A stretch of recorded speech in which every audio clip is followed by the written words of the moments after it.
Hello everyone, welcome to world watch. क्या Iran के पास कोई सीक्रेट वेपन है जिसका इस्तेमाल करके ईरान मास डिस्ट्रक्शन ला सकता है एंड इसी वजह से यूएस ईरान पे अपने अटैक को लगातार पोस्टपोन कर रहा है। Recently US president Donald Trump से जब पूछा गया कि यूएस ईरान पे अटैक कब करेगा, तो इन्होंने कहा कि अभी 2 हफ्ते हम सिचुएशन को मॉनिटर करेंगे एंड इसके बाद डिसाइड करेंगे कि यूएस को यहाँ डायरेक्टली इन्वॉल्व होकर ईरान पे किसी अटैक को करने की ज़रूरत है या नहीं। यूएस के इस डिले के पीछे एक पॉसिबिलिटी ये हो सकती है कि यूएस यहाँ इंश्योर करना चाहता है कि जब ईरान पे कोई बड़ा अटैक होगा, उस केस में ईरान अपने इस सो कॉल्ड सीक्रेट वेपन को मिडिल ईस्ट के किसी यूएस बेस पे ना चला दे, क्योंकि उस केस में यूएस को बड़ा नुकसान हो सकता है एंड डेफिनेटली यूएस इस नुकसान से बचना चाहता है। बट सवाल है कि क्या वाकई में ईरान के पास कोई ऐसा वेपन है जो बड़े पैमाने पे तबाही मचा सकता है। अगर आप बीबीसी एंड तेहरान टाइम्स की वेबसाइट पर जाएंगे तो इस इशू से रिलेटेड आपको यहाँ 2 आर्टिकल्स मिलेंगे। इन दोनों आर्टिकल्स में आईआरजीसी के ग्राउंड फोर्स के कमांडर ब्रिगेडियर जनरल कैमुस हैदरी का इंटरव्यू है। इस इंटरव्यू में इन्होंने क्लेम किया है कि ईरान के पास एक सीक्रेट, इवन एक अल्ट्रा सीक्रेट वेपन है जो आर्टिफिशियल इंटेलिजेंस द्वारा चलाया जाता है एंड ये एक मॉडर्न वेपन है। स्टिल कन्वेंशनल वॉरफेयर में जो परंपरागत युद्ध होता है, यहाँ पे ग्राउंड पे फोर्सेज आगे बढ़ती हैं, इस तरीके के वॉर में भी ये वेपन काफ़ी कारगर है एंड अगर ईरान इस वेपन का इस्तेमाल करेगा तो किसी के भी सर्वाइवल के चांसेस लगभग लगभग ज़ीरो हैं। ईरान की तरफ से ये क्लेम अप्रैल के महीने में की गई थी, जब यूएस एंड ईरान के बीच न्यूक्लियर प्रोग्राम को लेकर बात हो रही थी एंड उस टाइम पे ईरान के इस क्लेम को एक प्रेशर टैक्टिक के तौर पे देखा गया था।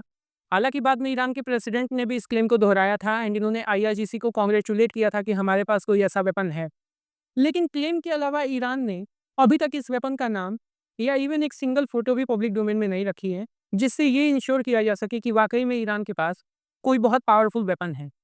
लेकिन अगर वाकई में ईरान के पास एक पावरफुल वेपन है जो आर्टिफिशियल इंटेलिजेंस द्वारा चलती है, तो उसके इसमें यूएस डेफिनेटली इंश्योर करेगा कि सबसे पहले ईरान के इस वेपन को ही न्यूट्रलाइज किया जाए, ताकि यूएस के बेसिस मिडिल ईस्ट में सिक्योर्ड रहें। यूएस ईरान पे अपने अटैक को लगातार डिले तो कर रहा है, लेकिन इसराइल ईरान की न्यूक्लियर फैसिलिटीज पे लगातार अटैक कर रहा है। रिसेंटली इसराइल की एयरफोर्स ने ईरान की अराक न्यूक्लियर फैसिलिटी पे अटैक किया एंड यहाँ पे मैसिव डिस्ट्रक्शन हुआ है। प्राइम मिनिस्टर बेंजामिन नेतन्याहू पहले ही कह चुके हैं कि यूएस अटैक करे चाहे ना करे, इसराइल ईरान के सभी न्यूक्लियर फैसिलिटीज को अटैक करेगा एंड ये लड़ाई तब तक नहीं रुकेगी जब तक ईरान के supreme leader Ayatollah Ali Khamenei को एलिमिनेट नहीं कर दिया जाता। एंड अभी ये वॉर कहीं से भी रुकते हुए नहीं नजर आ रही है। इंडिया अपने लोगों को वापस लाने के लिए ऑपरेशन सिंधु शुरू कर चुका है एंड अब इसराइल से भी हम लोग इंडियंस को वापस ले आ रहे हैं। बट इस पूरे कन्फ्लिक्ट में फाइनली रशिया एंड चाइना ने अपनी इन्वॉल्वमेंट दिखा दी है। Recently Vladimir Putin and China के सी जिनपिंग ने ईरान के प्रेसिडेंट एंड सुप्रीम लीडर से बात की एंड रशिया ने यहाँ पे मीडिएशन का ऑफर किया है। रशिया के इस मीडिएशन के ऑफर से एक बात साफ हो गई है कि रशिया ईरान के सपोर्ट में अपनी आर्मी ग्राउंड पे नहीं उतारेगा। 2015 में जब सीरिया में बशर अल असद की सरकार खतरे में थी, उस टाइम पे रशियन एयरफोर्स एंड आर्मी ने ग्राउंड पे उतर के बशर अल असद की सरकार को प्रोटेक्ट किया था। बट 2025 में सिचुएशन पूरी तरीके से बदली हुई है।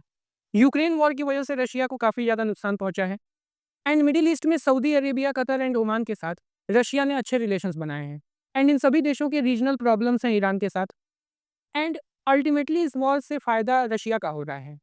मिडिल ईस्ट में जितनी लंबी ये वॉर चलेगी, इंटरनेशनल ऑयल मार्केट में ऑयल एंड नेचुरल गैस के प्राइसेस उतने ही ज़्यादा बढ़ेंगे एंड 3 साल से यूक्रेन वॉर को Russia oil and natural gases को बेच करके ही फाइनेंस करता है।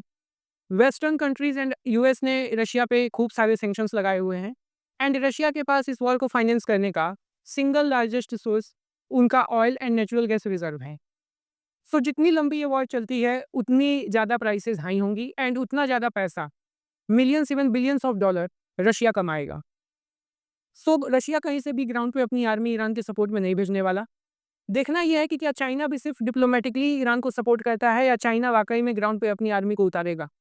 सो this is the end of the video. कोई भी फर्दर अपडेट आती है तो I will make an updated video for you all. तब तक के लिए do like, share and subscribe to world watch.